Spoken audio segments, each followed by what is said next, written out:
Hey everyone, my name is Zach. I'm a 23-year-old competitive boulderer from Canada, currently living in Montreal. Welcome back to the COMPCLIMB training series, where I record most of my training, provide in-depth analysis of every session, and just chat about climbing with an emphasis on competition. So in today's episode, we're going to start off with the session of bouldering at Crux. It's been a little while since I've climbed at Crux, so I was looking forward to a gym full of some fresh resets, and also probably looking forward to some good slabs because Crux has a lot of slab walls in general, and the setters make really good use of it. And I was debating whether or not to say this in this video, but right before I started recording, I decided I would talk about it because it actually, what I want to mention, kind of even affects this day of training a little bit and how I'm thinking about some of the boulders. So basically, I'm going to explain this more, I think, in probably the next episode, but the long story short is there's a very, very good chance that I will actually be selected for the Prague World Cup coming up at the end of the year. So this is pretty exciting news. At least it seems like so at first. And I am excited about this. There is a good chance that I will go, but I'm a little bit conflicted. So I've competed at World Cups before, but the long story short is that our selection process for the World Cups back when I was younger and first started going was really, really loose with their selections. So I basically was able to go to some World Cups way before I was ready. Like, I was much too young, much too inexperienced. But the reason I was able to go was because a lot of Canadians couldn't afford to go to these events across the world. And even though I was ranked like 20th in Canada or something, 19 people said no, and I attended World Cups for a while. So the long story short is going to such a high level event when you're not ready and getting really beat down, it develops a very toxic mindset and relationship towards the event that is beating you down, in this case, the World Cups. So for basically all of my career, I've had this very toxic, scary mindset of the World Cups. Basically, I just associate going to World Cups with feeling bad about myself. And my motivation for climbing over the years has been heavily influenced by World Cups in general. Some of the times where I've really wanted to quit competing have been when I really get shut down at a World Cup, and even though I feel like my training was going really well, I go and I have a bad performance at a World Cup. And yeah, it really sucks to feel bad about yourself. But anyway, I want to continue more about this thought. I want to talk about this boulder that we're trying here first, because this one is going to involve our tip of the day. And this one was looking like the hardest set up in the gym. And I was feeling pretty strong in the morning, so I was excited to try it. This pinch that I'm grabbing with my left hand here is a very interesting hold. It is quite bad, and especially the way that I'm trying it on my first couple attempts, I am like, whoa, this feels really bad. I think that I have to do this toe catch with my left foot in order to snag the right hand and then catch the left toe to stick this move. Because originally, I just kind of think that this left pinch is too bad to jump off of. So yeah, I put a few attempts on with this toe catch, but I can tell that the move isn't designed like this. So I try to rethink the beta, and basically today's tip of the day is going to help me figure out how to stick this move. So for today's tip of the day, I'm going to be reiterating something that I've mentioned a couple times throughout the videos, but I haven't actually made an official tip of the day yet. And I want to do so for today's episode because this technique is very important, and this tip of the day is quite common, and actually I find I'm implementing it on almost all of my sessions. Like in every single session, I will have a boulder where I need to emphasize this. And this technique that we're going to be talking about today is the idea of knowing when to almost crimp the very tip of some slopey holds. Now in this case, we're going to be talking about the left-hand pinch that I'm grabbing here. And this hold is a slopey pinch, and like with most slopers, especially fiberglass holds like this, the flat hold, the classic line of flat holds are a great example of this, where the hold gradually curves outwards. If you think about it, the most flat part of the hold, like the least slopey part of the hold, is right at the edge of the hold, like the very front edge of the hold. And as you go further in, close to the wall, the hold gets slopier and slopier and rounded up. So if you think about it, if you were to just go smack the hold and your hand kind of hits pretty deep on the edge, your fingertips are sort of holding the more slopey part of the hold, and sort of the lower part of your pads are holding the very edge where the good part is. And this is like obviously we have less control with the lower part of the pads of our finger, and we kind of want to get our fingertips on that good edge. So basically the idea is don't just simply smack these holds all the time without really paying attention, especially when we're trying to like do a really hard move off of a hold like this, such as this move I'm trying here. Even the little micro adjustment of moving your hand a little bit further away from the wall and closer to the tip of the hold, you're actually going to be grabbing the more flat part of the hold, the more positive part. And while we're getting sort of less surface area with our fingers, because now we're only sort of getting the tips of our fingers involved, it's a stronger feeling position often to simply have less of your finger, but have the fingertips on the better edge of the hold. And it's almost like you're kind of crimping the hold a bit. And that's what I start doing with this left-hand pinch. And all of a sudden I go from thinking that the hold is so bad that I need to do a toe catch on this move to, okay, now the pinch is good enough where I feel like I can actually take a swing off of this left-hand pinch and the hold I'm jumping to. And all I did was consciously move my left hand like a tiny little bit further out and grab the very edge of this pinch, which is a bit more flat and positive. And yeah, like I said, I basically noticed myself doing this in almost all my sessions, and this tip of the day is really common and something to really be aware of. And for people looking to start trying this sort of for like the first time, I would recommend experimenting with it on the line of like the classic flat holds. These holds are like a great example of why this is good, or where this technique like really shines. Almost trying to crimp the edge of the flat holds. That's sort of probably like the first line of holds that I really started to learn this technique and put it into place. And those holds came out in like 2014 or something. So that's sort of when I started to learn how to do this. So yeah, give it a try. It's really helpful and pretty common. Good technique to understand. So yeah, you can see this is the first attempt where I go to really emphasize grabbing the very tip of this hold, and it's just like maybe like a 15-20% optimization. I just love to put percentages on things, but I mean like moving my hand just a little bit more towards the edge probably makes that hold feel 20% better. And obviously that's quite significant and allows me to stick this move. And actually that's not the only thing that I have to really focus on to stick this move. This is also a great example of like a float. So we covered floating a few episodes ago as a tip of the day. And you can also pay attention to my right leg. When I go to jump up off of the pinch, I bring my right leg away from the wall and sort of do a bit of a kip while trying to keep my weight straight down under me.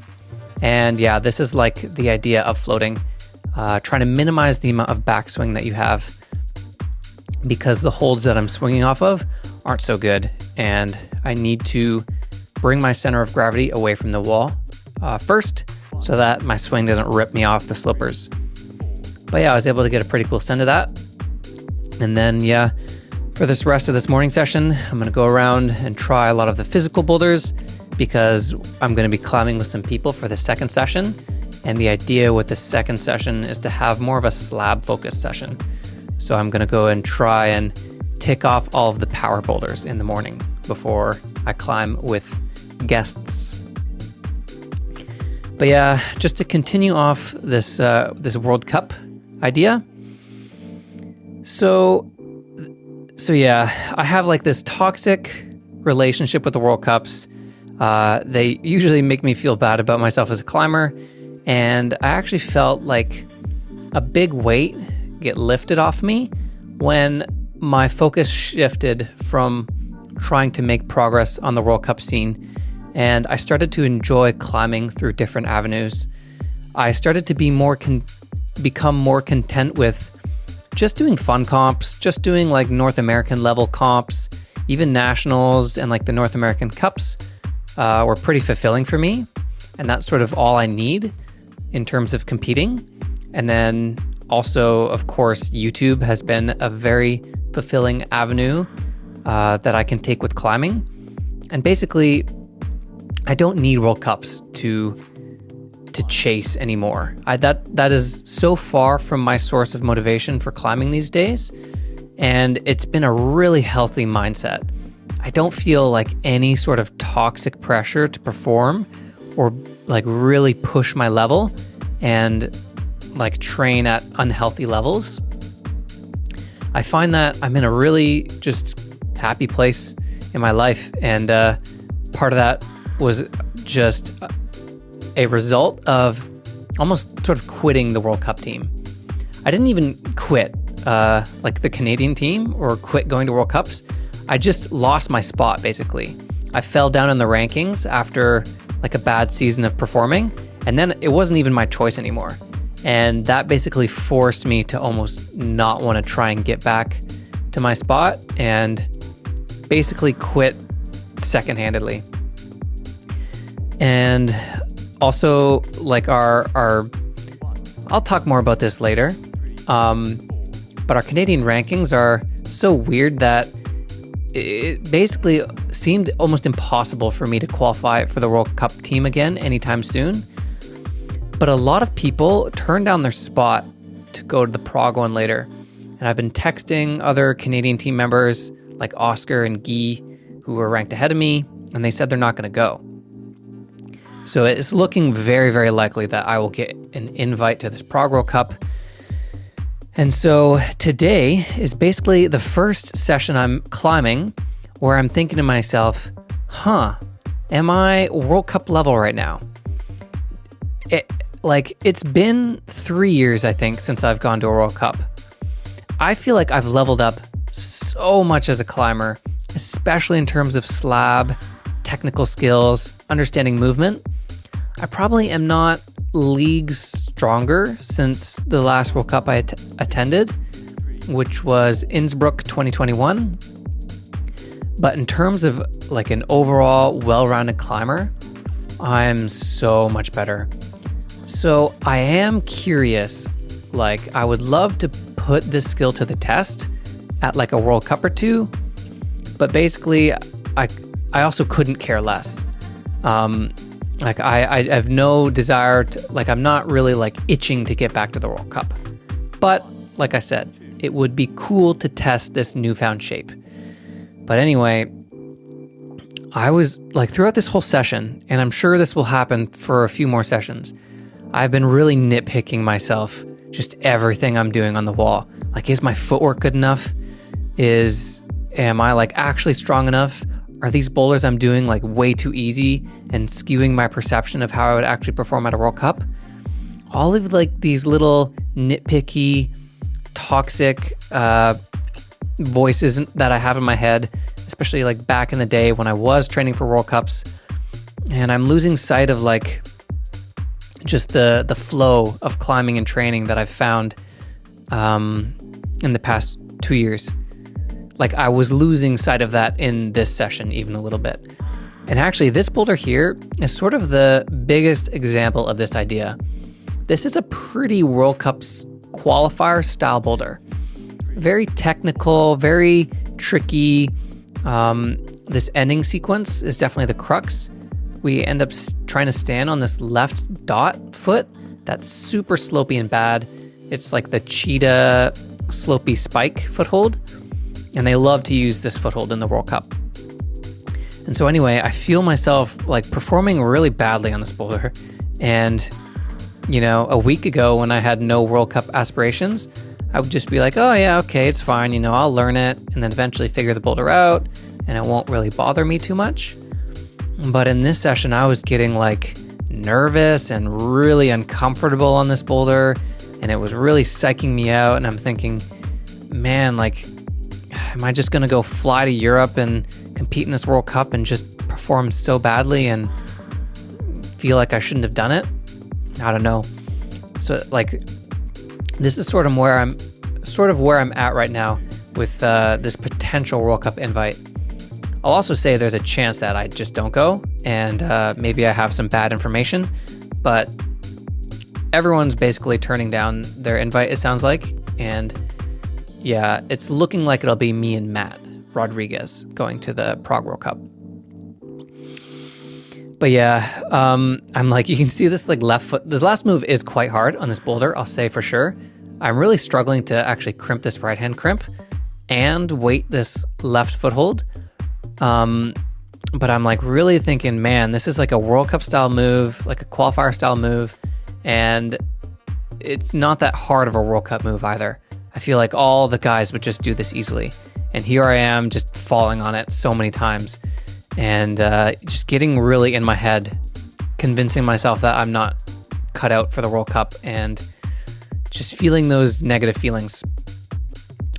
So anyway, I have to really sit with this for a second, like really find a good headspace, try and not let the toxic World Cup feelings like creep back into my system, because I do think that I have leveled up so much as a climber, and part of it is my head game and my healthy relationship that I've been having with climbing these days. So anyway, yeah, we'll see how this develops. I also will note that, first let's check out this beta. So you see I am trying to keep like the low foot instead of using the high little foot chip. So this wrapped up our morning session, but I do have another session at Le Crux later on in this day where I climb with Victor Beaudrand and a bunch of other people actually. So there was a lot of people and I didn't end up filming because we were just having fun and having a chill session, but I was actually able to stick that move with the low foot on the second session. And we did a couple other cool boulders, but yeah, didn't get any footage from that session. So we're gonna jump straight into our campus session the next day at Beta Bloc. But yeah, before I give it to future Zach doing the campus session right now, I'll say that probably like after this episode, when I have my rest day, I'm gonna sit down, reassess my training, and I'm basically gonna write a program dedicated to training for the Prague World Cup. And maybe I will also talk a little bit more about my mindset, like my headspace, and also like what is actually going on with the Canadian rankings and how, like, I'll basically explain what needs to happen for me to actually get selected for this comp and give more detail. So yeah, you can expect that in the next episode. I'll probably have rewritten my program completely and I'll give more of an explanation with the Team Canada stuff. But for now, let's tune into this campus session that I'm sure we're seeing on the screen. So I went to Beta Bloc planning to do my campus session on their awesome spray wall. And then I saw this boulder put up. So this is a 6-3 tier. And these boulders are always so much fun to climb on at Beta Bloc because they're always like really intricate, hard, well thought out boulders that just have cool moves and are fun to project. And 6-3 tiers are usually at my limit, like my maximum capability. Very similar to the white tapes at Block Shop. So Maddie and I had also noticed a poster up in the gym saying that there is some sort of mini competition happening in like a week from now or something at Beta Bloc. So basically, I realized that today would be my only chance to try this boulder because we're not planning on coming to Beta Bloc for the next little bit. And so I said, okay, well, you know what? I want to just put a few tries on this boulder, and maybe if I try it for like 15, 20 minutes or something, maybe I'll send it, maybe I won't, and then I'll go do my campus session. But this boulder turns out to be so epic. And I end up having this mega projecting session.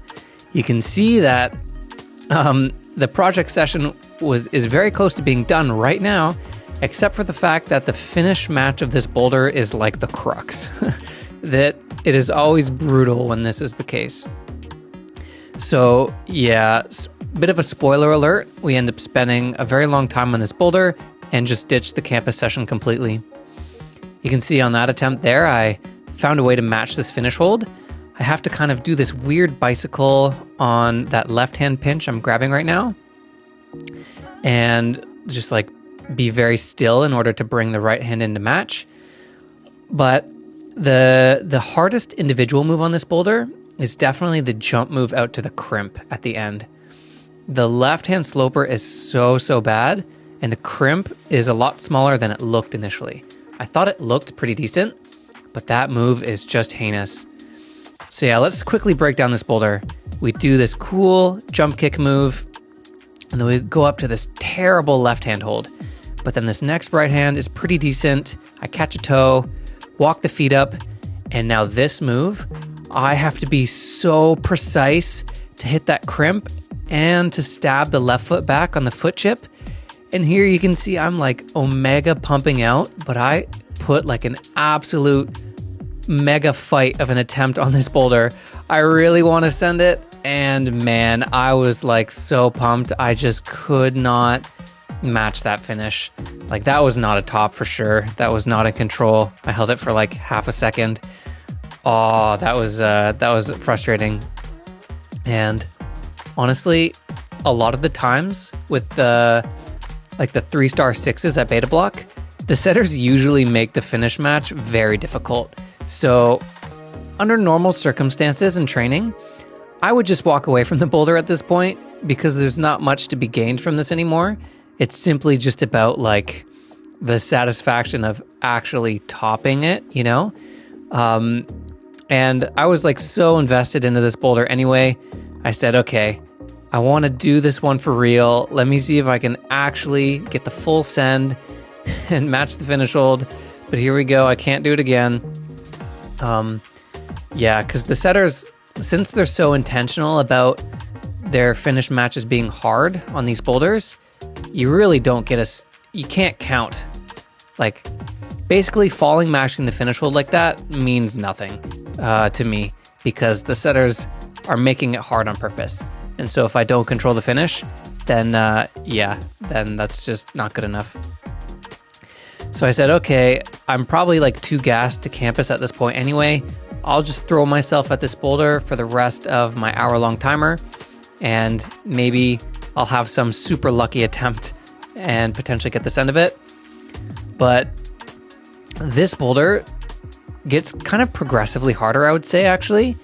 And so trying to send this thing is very difficult because I'm just putting on these limit attempts over and over and over again. I almost climbed this boulder in its entirety like 5 times today.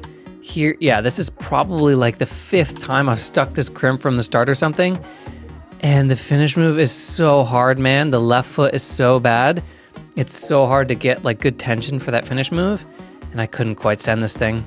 But this boulder was like perfectly set for my absolute limit. I had a great time projecting this thing. It's always so fun when I can just have an absolute mega battle with the boulder and get like so close to sending it, but it's just out of reach. That's actually kind of a very satisfying and fulfilling experience in itself. So yeah, shout out to the Beta Bloc setters for putting up this super epic hard one. And it's giving me more motivation to come back and try and send their future hard projects. This one was super sick. So that wrapped up a pretty brutal session. I was quite gassed after that. And I had to do my workout after that session of bouldering. I did like 4 exercises. I didn't record it because it's a lot of the same stuff. So we're just gonna be fast forwarding to this hangboard session here that I'm finishing off my day of training with. And I also wanna give a quick update about the Clevo. So this is the Clevo Doorway. Clevo is a German climbing brand, and they sent us this home hangboard setup, which is super awesome. And I've been doing all my hangs on it. And it's super nice to just go home early and finish off the training day at home. But anyway, a little update with this Clevo is we have a discount code now. So I think it's 10% off, and I will link that in the description if you're interested in getting one of these for yourself. yeah, like the hangboard, like the Clevo hangboard itself is also quite good. It's similar to the Beastmaker. Like these small crimps that I'm training on are very similar to the Beastmaker crimps that I normally train on.